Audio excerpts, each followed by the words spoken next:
পুলিশকে অবহেলা করে কিংবা পাশ কাটিয়ে গিয়ে দেশ করতে হবে, তারাই সম্মুখ সারির মানুষ। বাংলাদেশের পুলিশ বাহিনী যা একসময় জননিরাপত্তা রক্ষার প্রতীক ছিল, গত এক দশকে ধীরে ধীরে একটি রাজনৈতিক দমনযন্ত্রে পরিণত হয়েছে। বিশেষ করে শেখ হাসিনার শাসনামলে এই বাহিনীকে বিরোধী মত দমন, মানবাধিকার লঙ্ঘন এবং স্বৈরাচার শাসন কায়েমের প্রধান হাতিয়ার হিসেবে ব্যবহার করা হয়েছে। যেখানে আইনরক্ষক নিজেই হয়ে ওঠে ভয়ঙ্কর অস্ত্র, সেখানে ন্যায় বিচার হারিয়ে যায় অন্ধকারে। 15 বছরের স্বৈরশাসনে 2 লাখেরও বেশি পুলিশ সদস্যের অর্ধেক নিয়োগ পেয়েছে রাজনৈতিক আনুগত্যের ভিত্তিতে। তদন্ত ছাড়াই গ্রেফতার, গোপন আটক এবং বিচার বহির্ভূত হত্যাকাণ্ড যেন ছিল নিয়মিত ঘটনা। 2012 সাল থেকে জনসমাবেশ নিয়ন্ত্রণে ব্যবহার করা হতো প্রাণঘাতী অস্ত্র, যাতে 95% গুলিবিদ্ধ হয়েছে মাথা, বুক ও পেটে। রাতের আধারে ভোট বাস্তবায়নের পুরস্কার হিসেবে দেয়া হয়েছে পুলিশি পদক।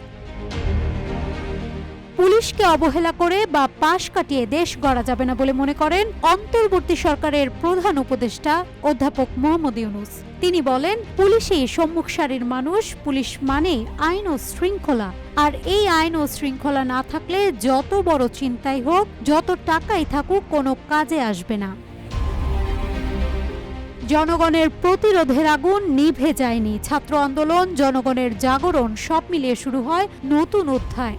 শেখ হাসিনার পতনের পর ডক্টর মোহাম্মদ ইউনূসের নেতৃত্বে অন্তর্বর্তীকালীন সরকার পুলিশ বাহিনী সংস্কারের উদ্যোগ নেয়।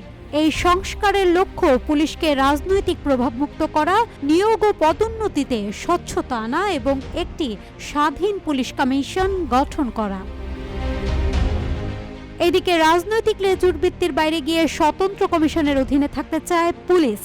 স্বাধীন পুলিশ কমিশন গঠনের প্রস্তাব সহ বেশ কিছু দাবি দাওয়া তুলে ধরা হয়েছে বাহিনীর পক্ষ থেকে। এবারের পুলিশ সপ্তাহে এসব প্রস্তাব ও দাবি দাওয়া অন্তর্বর্তী সরকারের কাছে তুলে ধরা হবে। পাশাপাশি পুলিশের আর্থিক অনিয়ম, দুর্নীতি, স্বেচ্ছাচারিতা ও হঠকারিতা প্রতিরোধের জন্য একটি অন্তর্বর্তী পুলিশ ট্রাইব্যুনাল গঠন করারও দাবি রয়েছে। এছাড়া জনমনে আস্থা ফেরাতে জনবান্ধব পুলিশ হতে লজিস্টিক সাপোর্ট বাড়ানো, গবেষণা বৃদ্ধি ও উপনিবেশিক আইন বাতিল সহ একগুচ্ছ পরিকল্পনা হাতে নিয়েছে পুলিশ, যেগুলো বাস্তবায়ন করা হলে পুলিশ আবারও জনগণের আস্থা ও ভরসার প্রতীক হয়ে উঠবে বলে ধারণা সংশ্লিষ্টদের। আগামী 29 এপ্রিল রাজধানীর রাজারবাগ পুলিশ লাইন্স অডিটোরিয়ামে শুরু হচ্ছে পুলিশ সপ্তাহ। চলবে 1 মে পর্যন্ত। 3 দিন ব্যাপী এই পুলিশ সপ্তাহ ঘিরে রাজধানীর মধ্যে বিভিন্ন ধরনের তৎপরতা শুরু হয়েছে। বিশেষ করে জনগণের আস্থা অর্জনে এবং রাজনৈতিক প্রভাবমুক্ত হয়ে পুলিশ বাহিনীর প্রাতিষ্ঠানিক উন্নতির প্রতি গুরুত্ব দেয়া হচ্ছে। বাংলাদেশের পুলিশ বাহিনী দীর্ঘদিন ধরে রাজনৈতিক প্রভাব ও স্বৈরাচারী শাসনের অধীনে কাজ করেছে, যা মানবাধিকার লঙ্ঘন ও গণতান্ত্রিক কাঠামোর অবক্ষয়ে ভূমিকা রেখেছে। তবে বর্তমান অন্তর্বর্তীকালীন সরকারের অধীনে পুলিশ বাহিনীকে রাজনৈতিক প্রভাবমুক্ত করে একটি পেশাদার ও জনবান্ধব বাহিনী হিসেবে গড়ে তোলার উদ্যোগ নেওয়া হয়েছে। এই উদ্যোগের সফলতা নির্ভর করবে রাজনৈতিক সদিচ্ছা, নাগরিক সমাজের অংশগ্রহণ এবং আন্তর্জাতিক সম্প্রদায়ের সহায়তার উপর।